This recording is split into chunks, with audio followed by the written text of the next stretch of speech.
Do you have your modules with you for week 2? You don't have it yet. Okay. So for our second week's module for this quarter, we will focus on computing for the length of the confidence interval, compute for the appropriate sample size during the length of the or using the length of the interval, and solve problems involving sample size determination. Okay?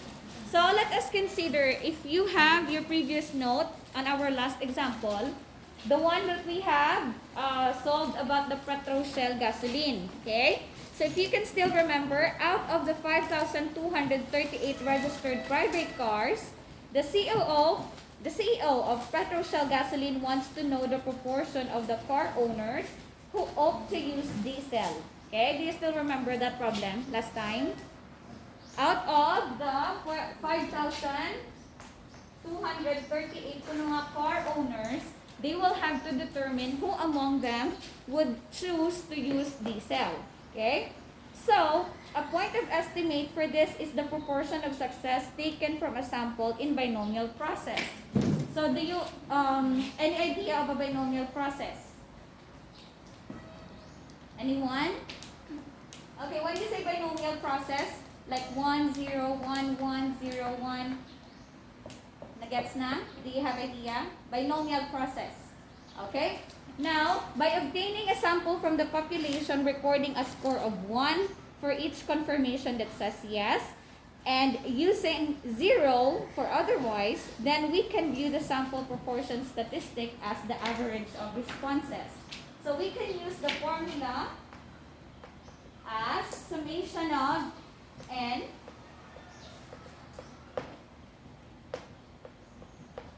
over x over n, by the way. So this is somehow almost the same as how we solve for our point of estimate. Okay? Now, where x here, it's either 1 or 0, given that the sample size is n. So by writing this summation, which counts the number of yes responses, we have the point of estimate. Okay? So our point of estimate earlier is equal to x sub 1 over n. So we can use this here as our x over n. So this is now our point of estimate for those who actually responded a yes or a no. So we are going to solve for 2 point of estimates. It can be those who answered yes and for those who answered no. Okay? Now note that the sampling distribution for the proportion where P is interpreted as the average responses will also be approximate to the normal distribution provided that we have a sample that is acceptably large enough. Okay? So we have also the normal binomial distribution, which is greater than 5 and NQ, which is also greater than 5. Okay? And for this one, these are actually the sampling distribution of P, or our proportion statistic, sample proportion statistic, that is approximately normal with the mean average U and the standard error of standard deviation of sub P squared of PQ over N. Okay, now we also have the confidence interval for our population. So confidence interval for our population P, if this is our confidence interval, this lies between the population statistic minus P, or the margin of error, and population statistic plus our margin of error. That is for confidence interval. Okay? Now we have steps provided on how we're going to solve for this proportion that is also in your module. Now we have our example here. The school student government conducted a survey on determining the proportion of students who are in favor of amending their current constitution. A random sample of 150 students showed 90 students who agree on amending. So find the point of estimate for proportion P of students who are in favor of the amendment of the constitution of the school students government. Also, construct a 95% confidence interval of, or for P. Okay? Now, given the problem, we have the following given of information. So, we take the sample as P, which is 90 over 150. Now, where did we get this? Okay? This 90 over here are those students who agree to revise the constitution of the students' government. This is 150, that is a random sample. Okay? Number of the students who are being surveyed, 90 said yes. Okay? Now, we're going to solve for the point of estimate for this population proportion. Now, using n as our 150. So we first verify that the sampling distribution of P can be approximated to the normal distribution. So we have NP is equal to 150 equals 90 greater than 5, and NQ, which is n times 1 minus p, equals 150 times 1 minus 0, 60 is greater than 5. Okay. Now, we were able to compute for our Q in this pattern because the Q here represents those students who said no for the amendment or for the change of amendment. Now, we can be able to compute them as 1 minus p, okay? Or we can get 60, okay? Which is greater than 5. So we can be able to meet this requirement over here, okay? That they are actually greater or higher than 5. Now, the above computations assert that our sampling distribution of proportion is approximately normally distributed. For a 95% confidence interval, we take this one. So our 95% confidence interval, that's Z, is equal to 0.025, which is equal to 1.96. So the margin of error can be computed by this formula here. Okay, margin of error. That is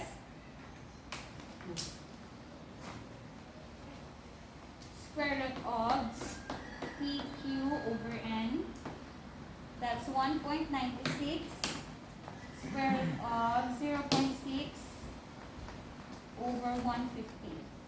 That is like approximately 0.08. That is the margin of error. Any one of you who brought your scientific calculator? You have? That's fine. Okay, now we also have another example for that. Now let's go to determining our sample size. Okay? Now in our sample size, so we have the minimum sample size for the estimation of the population mean. Now given, if we have 1 minus alpha 100% confidence interval and a margin of error of E, the minimum sample size needed to estimate our mean will be equal to, this is our determining sample sizes, okay? So N will be equal to the margin of error times standard deviation over, confidence interval, standard deviation, margin of error squared. This is how we're going to determine our sample size.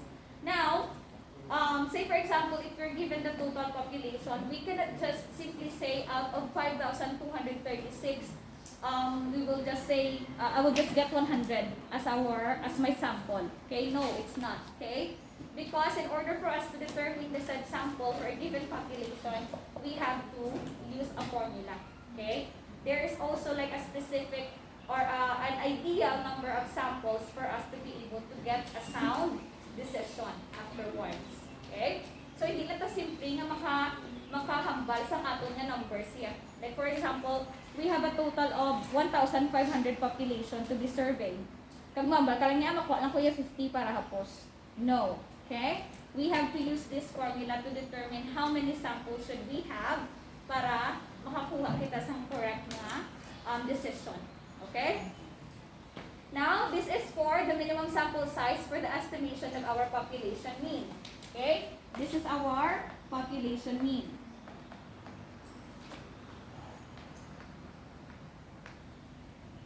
Okay, now we also have the minimum sample size for the estimation for our population proportion.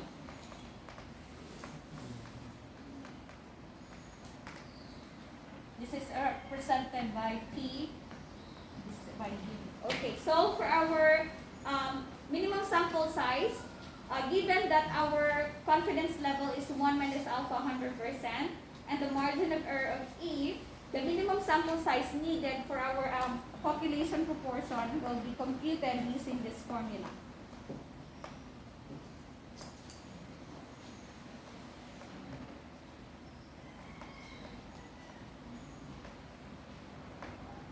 Okay, so amo naman siya on how we're going to compute for our ideal sample size. Now, this formula assumes that you have preliminary values for P and Q. Okay? If it is not the case, then we have to take P equal to Q equal to 0.5. Okay. So again, we can use this given that we have this value. For example, sa problem, it was given, okay, that you have conducted survey and that 90 of them said yes, 60 of them said no. So you can use these values na nakuha natin. But if these values were not given, like you have no preliminary value, we can just set these values for P and Q, 0.5. Do you follow? Okay? Now let's have this example.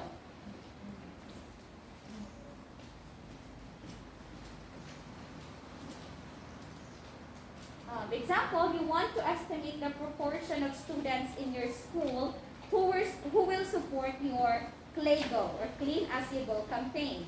Suppose you wasn't a 99% confidence for this estimate with accuracy within 4% of the population proportion. Now, we have to find for the minimum sample size needed if, letter A. First is, you do not have any preliminaries estimate available. Okay? No preliminaries.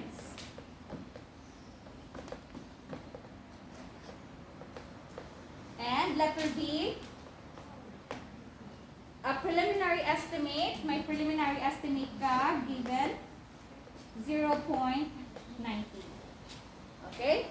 Now, we're going to compare the results afterwards. So, our solution would be letter A. Since we do not have preliminaries for this, okay, since wala kita preliminary, we can use our estimate 0.5. Okay? Now, we also have to use our confidence level, which is 0.005. Now, where did we get that? Since it was already stated that you have 99% confidence level. Okay? So, that's 0.01 divided by 2. Okay? So, we have our Z alpha 2, that's Z sub 0.005, which is equivalent to 2.575. And our margin of error is 0.04. So it's also given, no, that the estimate accuracy is within the 4% of the population. So we have the margin of error 0.04. That's 4%. Now, if we're going to use this details, we can already solve for our ideal or number of sample size. Okay? So we have n is equal to 0.5 times 0.5 multiplied by 2.575 over 0.04 squared. Okay? So again, since we don't have any preliminaries, we use 0.5 as the values for P and Q. Okay? So multiplying this and then, or dividing this squared, multiplied to these values, we can be able to get an answer of 1036.04. However, the question is, we are actually looking for the number of samples. Now, since we're talking about students, hindi man pwede nga 0.4 ni students na makuton mo. Okay? So, since may waki kita, we have to round it up. Okay? So, approximately, we will be needing to have 1,037 students as our sample. Do you follow? Miski mag 0.1 pa na dash or 0.2, you have to round it up because we're talking about a person. Okay? Next, letter B. We have the given value for preliminary, which is 0.90. Now, since our P is already 0.90, we can be able to determine that our Q, okay, is 1 minus P. Okay? So this is Q. P is also 1 minus P. Okay? So our Q over here is 0.10. Okay? Now, we have given preliminaries here. So N is our 0.9 times 0.1 multiplied by 2.575 over 0.4 squared. Na-follow kung di na siya nakuha. This is our P, preliminary. Our Q here is 1 minus P lang siya, which is 0.10. Okay? So, evaluating this, we can be able to get the value of 372.97 or approximately 373 students. Okay?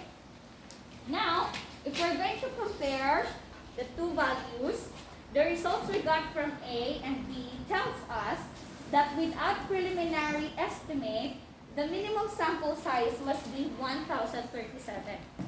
Okay? But, kung may preliminary estimate ka of 0.9, you will be able to get the least, okay, or lesser number of sample, which is only 373. Therefore, you will need larger sample if you don't have any preliminary. Okay? So that is actually the difference of having preliminary values versus wala ka. Okay? Because if you don't have any preliminary estimate, you will be needing to get more samples for your survey. Okay? Alright, do you have any questions?